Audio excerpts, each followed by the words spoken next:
본문의 말씀은 전체적으로 레위 자손들의 족보에 대해서 말씀하고 있습니다. 그 중에 저는 49절 말씀, 이 말씀을 가지고 함께 이 새벽에 은혜를 잠시 나누고자 합니다. 본문 81절의 긴 절을 읽다 보니까 이 49절이 눈에 확 들어오더라고요. 49절, 아론과 그의 자손들은 번제단과 향단 위에 분향하며 제사를 드리며 지성소의 모든 일을 하여 하나님의 종 모세의 모든 명령대로 이스라엘을 위하여 속죄하니. 이스라엘을 위하여 라는 이 말씀이 가슴에 와닿았습니다.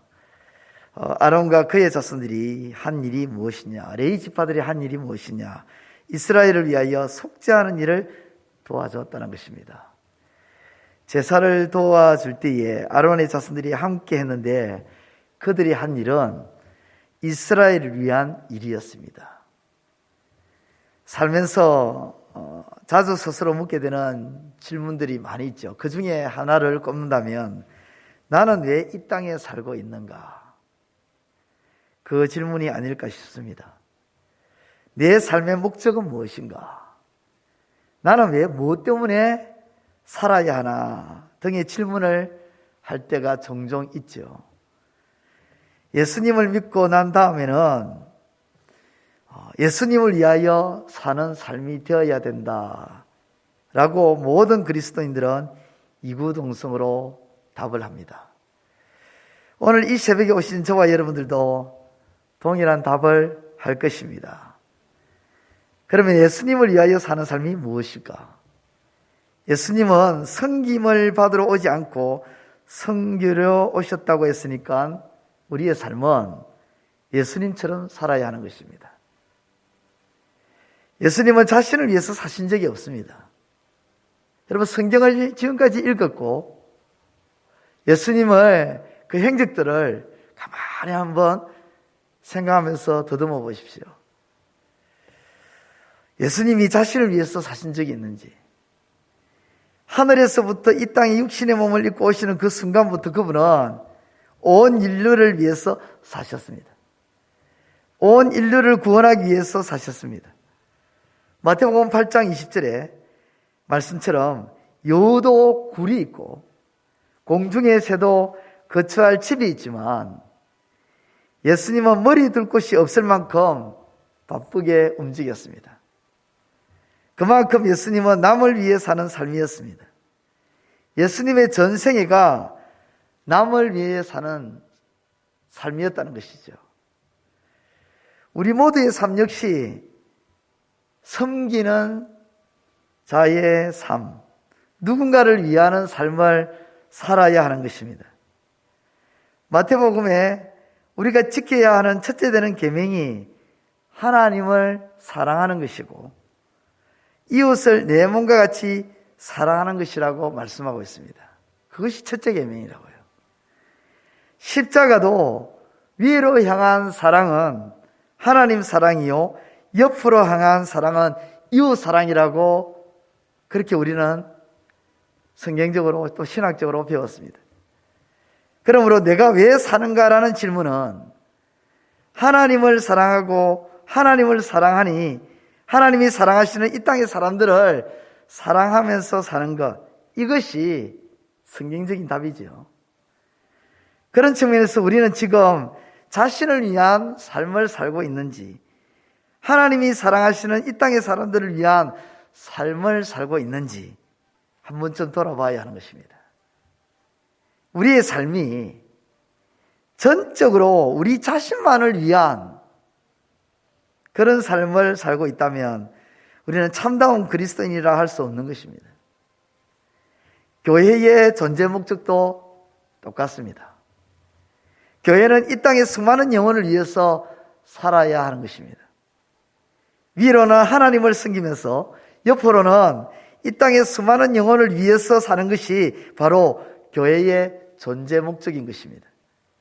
교회가 다음 세대를 위해서 투자를 아끼지 않는 것도 다음 세대가 지금 세대처럼 위로는 하나님을 섬기고 옆으로 이웃을 위해 살아가도록 만들기 위해서 투자해야 하는 것입니다. 교회의 모든 사역도 마찬가지입니다. 위로는 하나님을 섬기고 옆으로는 이웃을 섬기는 그런 사역이 되어야 합니다. 그것이 바로 교회의 바른 모습입니다.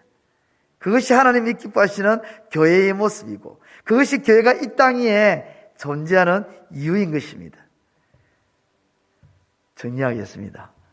오늘 우리가 이 땅에서 호흡하며 존재하는 이유는, 우리가 사는 이유는 위로 하나님을 섬기며 옆으로 이웃을 섬기기 위해 존재하는 것입니다.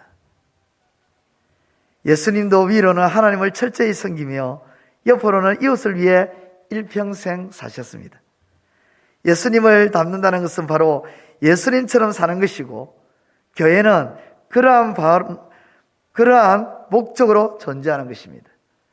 오늘 저와 우리 교회가 21년도를 마무리 짓는 이 시점에서 다가오는 22년도에는 진실로 위로는 하나님을 잘 섬기고 옆으로는 이웃을 잘 섬기는 성경적인 삶, 그리스도인다운 삶을 온전히 살아가는 은혜가 넘치시기를 우리 주님의 이름으로 축원드립니다. 기도드리겠습니다. 하나님 아버지, 은혜를 너무도 감사를 드립니다.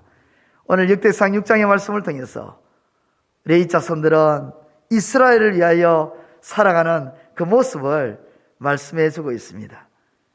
오늘 이 말씀을 보면서 우리가 이 땅 위에서 사는 목적, 우리가 어떠한 삶을 살아야 하는지를 다시금 깨닫게 해주시니 감사합니다. 우리 주님은 이 땅에 오셔서 일평생 자신만을 위해서 살아간 것이 아니라 철저하게 섬기는 자의 삶을 살았고, 남을 위해서 사는 삶을 몸소 보여주셨고, 그 모습을 주님의 제자들이 닮아가기를 원하셨습니다. 예수님을 믿는 오늘 이 시대의 우리들도 주님을 따라가는 삶이 되게 하여 주옵소서. 주님을 닮은 그런 모습으로 살아감으로 진실로 그리스도인다운 모습을 이 땅에 있는 수많은 사람들에게 보여줌으로 하나님께 영광 돌리는 우리의 삶이 되게 하여 주옵소서. 우리 자신만을 위하는 지극히 이기적인 삶이 아니라 남을 위해서 살아가는 그런 삶으로 남은 생에 살아갈 수 있도록 도와주시고, 우리 재건부평교회도 2022년도 다가오는 새해에는 정말 이웃을 위한 그러한 사역과 삶을 향해 나아가는 참으로 아름다운 빛을 드러내는 재건부평교회가 될 수 있도록 역사하여 주옵소서. 오늘도 거룩한 날입니다. 이 거룩한 날 지혜전에 나오는 저의 모든 구석들 주께서 기쁘게 맞아주시고, 주께서 예비해 두신 여호와 이레의 복으로 충만케 하여 주옵소서. 예수님의 이름으로 기도드리옵나이다. 아멘. 하늘에 계신 우리 아버지, 아버지의 이름을 거룩하게 하시며 아버지의 나라가 오게 하시며 아버지의 뜻이 하늘에서와 같이 땅에서도 이루어지게 하소서. 오늘 우리에게 일용할 양식을 주시고 우리가 우리에게 잘못한 사람을 용서하여 준 것 같이 우리 죄를 용서하여 주시고 우리를 시험에 빠지지 않게 하시고 악에서 구하소서. 나라와 권능과 영광이 영원히 아버지의 것입니다. 아멘.